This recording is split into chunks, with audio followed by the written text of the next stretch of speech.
আসসালামু আলাইকুম, সবাইকে স্বাগত জানাচ্ছি আমার আজকের পর্ব দেখার জন্য।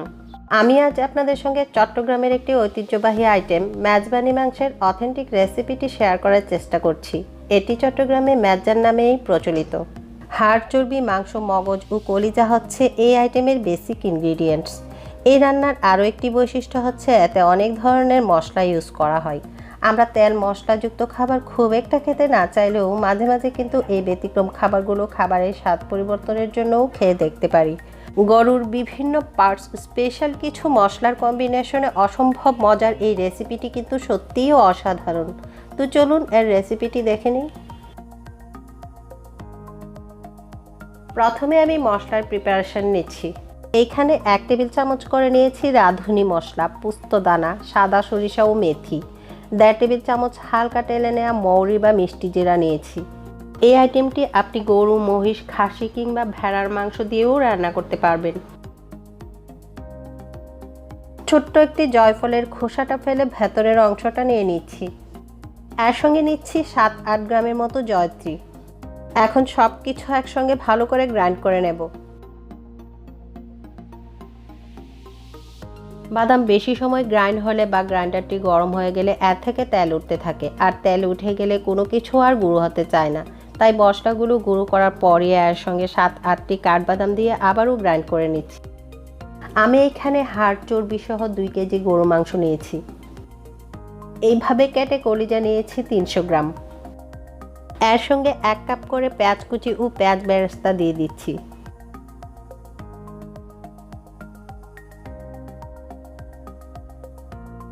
ট্রেডিশনালি এই আইটেমটিতে কিছু আস্ত মশলা ইউজ করতে হয়, সেগুলোও দিয়ে দিচ্ছি।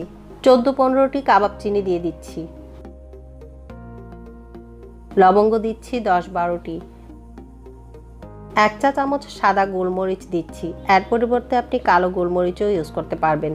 শুকনো লাল মরিচ দিচ্ছি 7টি। 7-8টি দিচ্ছি এলাচ। 1.5 ইঞ্চি পরিমাণ দারচিনি দিচ্ছি 3-4টি। তেজপাতা দিচ্ছি 3টি। এইখানে শুকনো লাল মরিচের গুঁড়ো নিয়েছি 1.5 টেবিল চামচ। 1 টেবিল চামচ করে জিরা ও লবণ নিয়েছি। 1 চা চামচ নিয়েছি ধনিয়া ও 1/2 চা চামচ হলুদ। সুন্দর একটা কালারের জন্য আমি এখানে 3 টেবিল চামচ কাশ্মীরি লাল মরিচের গুঁড়ো নিয়েছি। এই মরিচের ঝাল একেবারেই কম থাকে, তবে এই আইটেমটি কিন্তু একটু ঝাল ঝাল করেই রান্না হয়ে থাকে। আপনি চাইলে এটা স্কিপ করতে পারবেন এবং আপনি আপনার টেস্ট অনুযায়ী কম বা বেশি অ্যাড করতে পারবেন। আরও দিয়েছি 3 টেবিল চামচ ফ্রেশ কোরানো নারকেল। এটা ট্রেডিশনালি ইউজ করা হয়। 2 টেবিল চামচ করে দিয়েছি আদা এবং রসুন বাটা।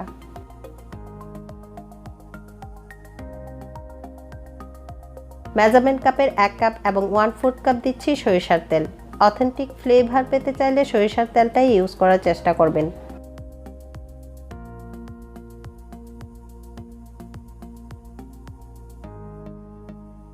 এই পর্যায়ে ব্লেন্ড করে রাখা মশলাগুলো দিয়ে খুব ভালো করে মেখে নেব।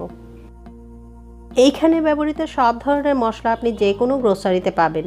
এই মশলাগুলো ফ্রিজের নর্মাল চেম্বারে রেখে বছরেরও বেশি সময় আপনি সংরক্ষণ করতে পারবেন। রান্নার পূর্বেই আমি মেজারমেন্ট কাপের 1 কাপ পানি মিশিয়ে নিচ্ছি। আশা করছি আর পানি মেশানোর প্রয়োজন হবে না। আবারও সব কিছু ভালো করে মাখিয়ে রান্নায় চলে যাচ্ছি। খেয়াল রাখবেন, এই আইটেমটি রান্নার জন্য মাংসের পরিমাণ যত বেশি নেওয়া যাবে এর টেস্টও ততটাই বেশি হবে। আরও একটি মেইন উপকরণ হচ্ছে এই মগজ। এইখানে 200 গ্রাম মগজ আছে। রান্নার শেষ পর্যায়ে আমি এটা ইউজ করব।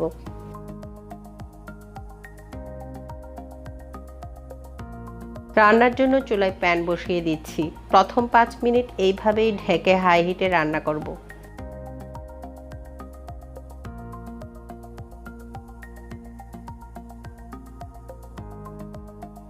5 মিনিট রান্না করে নিয়েছি। এখন নেড়ে ঢেকে দেব 10 মিনিটের জন্য। এই পর্যায়ে কিন্তু চুলার আঁচটা একটু কমিয়ে মিডিয়াম হাই করে নেব।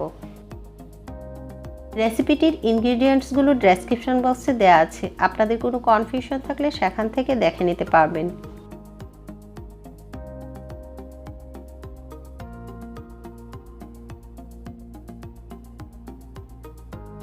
এই 10 মিনিটের মধ্যে কিন্তু ঢাকনা খোলার বা নেড়ে দেওয়ারও প্রয়োজন হয়নি। এখন ভালোভাবে নেড়ে ঢেকে দেব। আর এই পর্যায়ে চুলার আঁচটা লো মিডিয়াম করে দেব, এতে মাংসের পানিও দ্রুত শুকাবে না, আবার এই পানিতেই মাংসটা ধীরে ধীরে সফট হয়ে যাবে।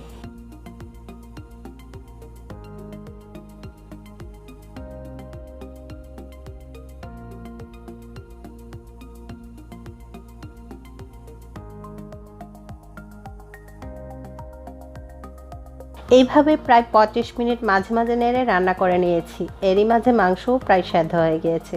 আপনার মাংস রান্নার জন্য হয়তো সময় আরও বেশি প্রয়োজন হতে পারে, আবার হয়তো আরও পানিও অ্যাড করা লাগতে পারে, সেক্ষেত্রে আপনি সামান্য পানি অ্যাড করতে পারবেন। এখন এর সঙ্গে ধুয়ে পরিষ্কার করে রাখা মগজগুলো দিয়ে দিচ্ছি। মগজ সেদ্ধ হতে কিন্তু বেশি সময়ের প্রয়োজন হয় না, তাই মাংস সেদ্ধ হওয়ার পরই এই অংশটুকু মেশাতে হয়। এতে মগজের কিছু অংশ গলে গেলেও কিছু অংশ খাওয়ার সময় আপনার মুখে ফিল করতে পারবেন। আর প্রথমেই যদি অ্যাড করে ফেলেন তাহলে তা গলে একেবারেই মিশে যাবে, আপনি বুঝতেই পারবেন না এতে মগজ মেশানো হয়েছিল।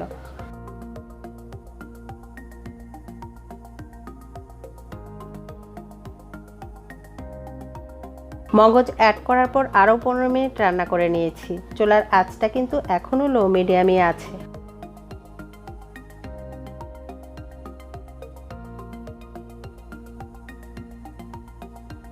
এখন এর সঙ্গে রাঁধুনি মশলার গুঁড়ো 1 চা চামচ ও হাফ চা চামচ গরম মশলার গুঁড়ো দিয়ে নেড়ে ঢেকে দেব। এই পর্যায়ে আরও 10 মিনিট রান্না করে নামিয়ে সার্ভিং ডিশে নিয়ে পরিবেশন করব। রেসিপি সম্পর্কে আপনাদের কোনো প্রশ্ন থাকলে কমেন্ট বক্সে প্রশ্ন করতে পারবেন, আমি আপনাদের সব ধরনের প্রশ্নের উত্তর দেওয়ার চেষ্টা করব। খুব সহজ এবং ভিন্ন স্বাদের রেসিপি পেতে প্লিজ আমার চ্যানেলটিকে সাবস্ক্রাইব করবেন এবং বেল আইকনটি অবশ্যই ক্লিক করবেন যেন আমার লেটেস্ট ভিডিওগুলো সহজেই আপনার কাছে পৌঁছাতে পারে।